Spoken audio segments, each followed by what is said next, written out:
जानेंगे साइंस के best 7 amazing facts.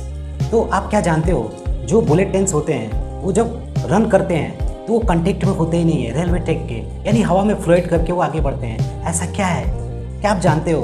अगर मैं अर्थ की ग्रेविटी से धीरे धीरे ऊपर की तरफ जाऊं तो जो मेरा वॉच होता है उसका टाइम धीरे धीरे ऊपर जाते समय बढ़ने लगता है। ऐसा क्या होता है? तो ऐसे ही 7 बेस्ट अमेजिंग फैक्ट्स देखने के लिए मेरे साथ बने रहें। तो चलिए हम स्टार्ट करते हैं।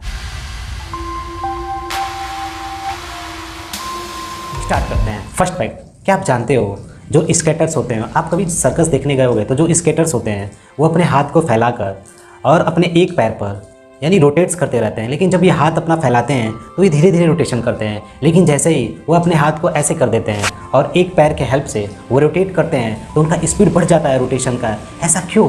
तो चलिए हम जानते हैं इसके पीछे क्या है फैक्ट्स। तो साइंस ये कहता है कि यह जब रोटेट्स करते हैं तो अपने एंगुलर मोमेंटम को कांस्टेंट रखते हैं, जिसके कारण जैसे ही ये अपने हाथ को फैलाते हैं तो मोमेंट ऑफ इनर्शिया बढ़ जाता है। जैसे ही मोमेंट ऑफ इनर्शिया बढ़ता है तो उसका एंगुलर वेलोसिटी कम हो जाता है, जिसके कारण ये रोटेट स्लो करते हैं। कब? जब ये अपने हाथ फैलाते हैं। आप जानते होंगे बॉडी का शेप चेंज होता है तो मोमेंट ऑफ इनर्शिया भी क्या होता है? चेंज होता है।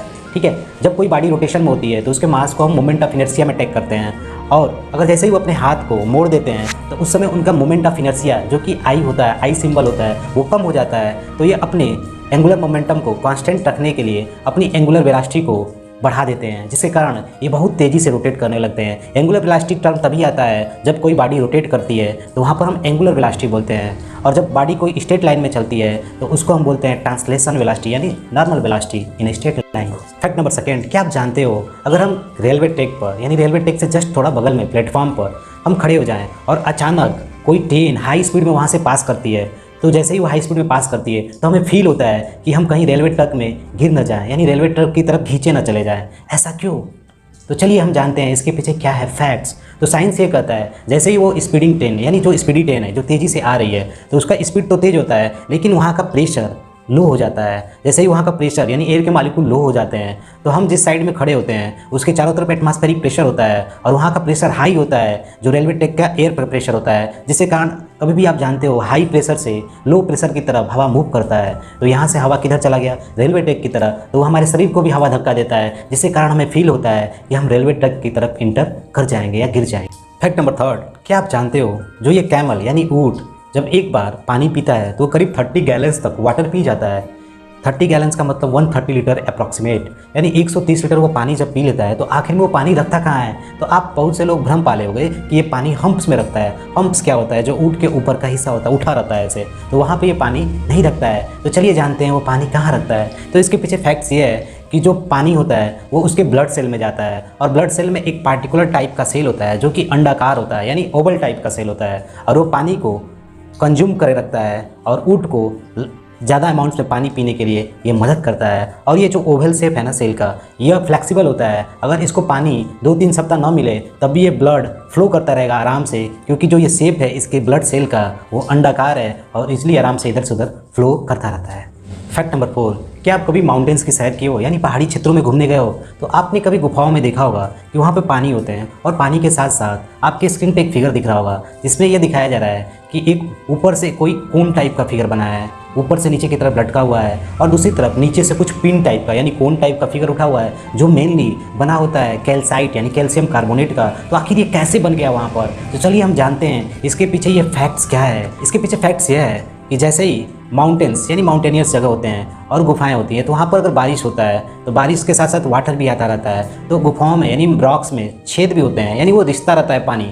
ठीक है, तो जैसे पानी रिश्ता रहता है तो पानी नीचे आता है, और नीचे आता है तो साथ में रॉक का कैल्साइट जो कि कैल्शियम कार्बोनेट होता है उसके साथ वो पानी मिल जाता है, और साथ में एटमॉस्फेयर से कार्बन डाइऑक्साइड गैस को ले लेता है, और ये तीनों आपस में मिल जाते हैं। मिलने के बाद कैल्शियम बाइकार्बोनेट बनाते हैं, और ये कैल्शियम बाइकार्बोनेट वहाँ से छोटे छोटे जो होल होते हैं रॉक्स में उससे नीचे की तरफ गिरता है। जैसे ही कैल्शियम बाइकार्बोनेट नीचे गिरता है तो वो कभी ऊपर कैल्शियम बाइकार्बोनेट फिर रिएक्ट करता है और कैल्शियम कार्बोनेट बना लेता है, और वो कैल्शियम कार्बोनेट गोल गोल रिंग बन जाते हैं और ऊपर से ऐसे रिंग की तरफ बन जाते हैं और एक फिगर बनाता है जिसको हम बोलते हैं स्टेल्स टाइट। और जैसे ही अचानक कभी वो पानी अचानक नीचे गिर गया, यानी नीचे सरफेस पर गिर गया, तो वहाँ पे भी क्या होगा, कैल्शियम कार्बोनेट बनेगा और वो कैल्शियम कार्बोनेट एक के ऊपर एक इकट्ठा होते जाते हैं और ऐसा होने में करीब 100 साल लग जाते हैं, जिसके कारण वो धीरे धीरे उनका हाइट बढ़ता जाता है और वो एक शेप ले लेते हैं कोन का, और जो नीचे बनता है उसको बोलते हैं स्टेगमाइट्स। फैक्ट नंबर 5, क्या आप जानते हो जैसे जैसे हम अर्थ सरफेस से ऊपर की तरफ जाते हैं तो जो मेरा घड़ी होता है उस घड़ी का टाइम का स्पीड बढ़ जाता है, यानी वो बहुत कम बढ़ता है, यानी नैनो सेकंड में बनता है, यानी नैनो सेकंड का कुछ पार्ट्स बढ़ते हैं, यानी फ्रैक्शन में बढ़ता है। तो ऐसा क्यों होता है, जैसे जैसे मैं अर्थ सरफेस छोड़ के ऊपर की तरफ जाता हूँ यानी हाइट पे, तो ये आपका घड़ी यानी फास्ट होता जाता है।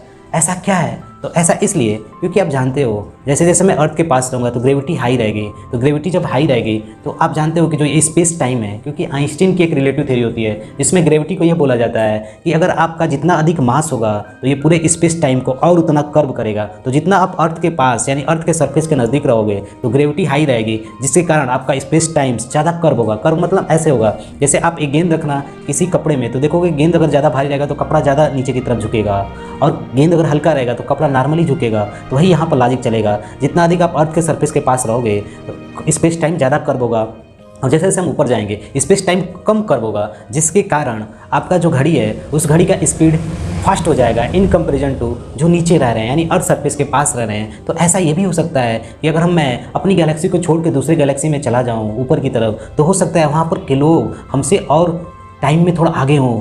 जैसे आप समझने के लिए, जैसे मान लो आप ग्राउंड फ्लोर पर हो और आपका फ्रेंड 15th फ्लोर पर यानी 15वें माले पर है, तो आप उसके पास जो वॉच होगा और आपके पास जो घड़ी होगी उसमें भी टाइम डिफरेंस हो जाएगा, लेकिन ये बहुत कम टाइम डिफरेंस होगा जिसे आप महसूस नहीं कर पाओगे। लेकिन एक क्लॉक आता है एटॉमिक क्लॉक, उसके हेल्प से टाइम डिफरेंस आप बता सकते हो, जो कि नैनो सेकेंड का कुछ फ्रैक्शन होगा, लेकिन टाइम गैप आता है और आपका फ्रेंड आपसे थोड़ा, उसकी घड़ी का स्पीड थोड़ा फास्ट होगा और आपका स्पीड स्लो होगा।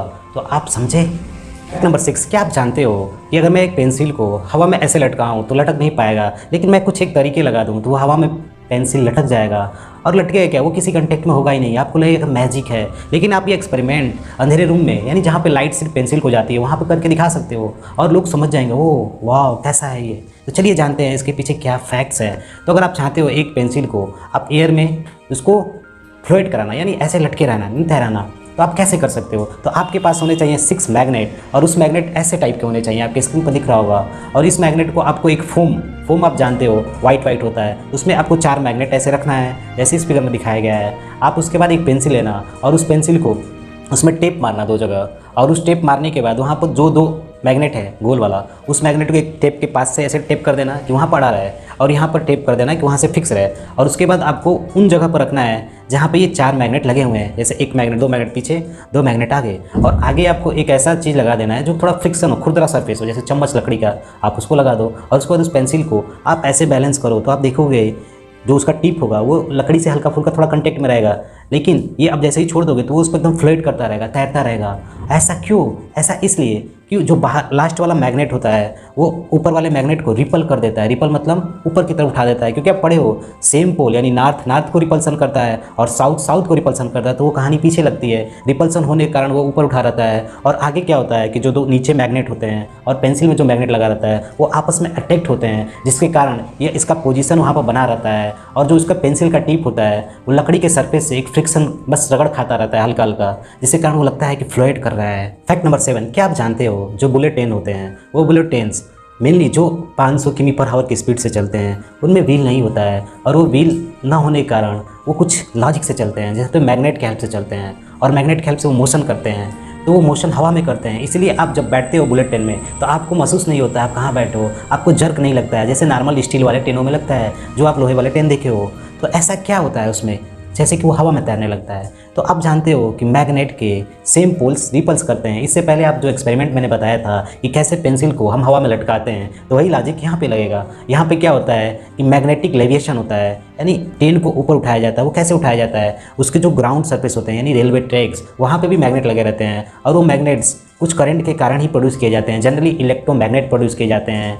और वो इलेक्ट्रोमैग्नेट जब प्रोड्यूस हो जाता है तो जो ये बुलेट ट्रेन होती है उस बुलेट ट्रेन्स में भी क्या होते हैं कि मैग्नेट लगे रहते हैं नॉर्थ और साउथ करके, जैसे आप फिगर में देख रहे होगे। तो जैसे ये बुलेट ट्रेन्स आगे बढ़ती है तो नॉर्थ से रिपल करता है, जिसके कारण ये थोड़ा आगे खसक जाती है, और आगे जाती है तो वहाँ पर मिल जाता है साउथ, जिसके कारण वो अटैक्ट हो जाती है। तो उसके कारण वो पुशअप यानी गाड़ी आगे की तरफ बढ़ती जाती है, जिसके कारण वो ग्राउंड से यानी ऑलमोस्ट 6 इंच उठ जाती है, जिसके कारण वो ग्राउंड से यानी रेलवे ट्रैक से कॉन्टेक्ट छूट जाता है और वो मैग्नेटिक फील्ड के हेल्प से आगे की तरफ पुशअप होती रहती है और गाड़ी आगे भागती रहती है। और जब बुलेट ट्रेन का स्पीड हमें कम करना रहता है, जैसे सिटी वगैरह में जहाँ पे डेली यूजेज है, वहाँ पर 150 किमी पर आवर या 200 किमी पर आवर की स्पीड से चलाना होता है, तो उस समय वहाँ पर एक व्हील का भी यूज करते हैं, जिसको रिट्रैक्टेबल व्हील्स बोलते हैं। ये व्हील शुरू में चलते हैं, जैसे ही आपका स्पीड 80 किमी पर आवर हो जाता है तो व्हील अचानक गायब हो जाते हैं, यानी अंदर चले जाते हैं और फिर मैग्नेट का रोल प्ले होता है। वहाँ पर वही काम होता है जो पहले वाला एक्सपेरिमेंट था, मैग्नेटिक लेविएशन, रिपल्सन, अट्रैक्शन, जिसके कारण ये गाड़ी आगे की तरफ मूव करती रहती है और बिना रेलवे ट्रैक के कांटेक्ट में, जिसके कारण आपको स्मूथ जर्नी लगती है, ना कोई जर्क लगता है बॉडी में, है ना इमेजिन। आज के लिए बस इतना ही, मिलते हैं अगले वीडियो में नए साइंस फैक्ट के साथ। तब तक के लिए धन्यवाद।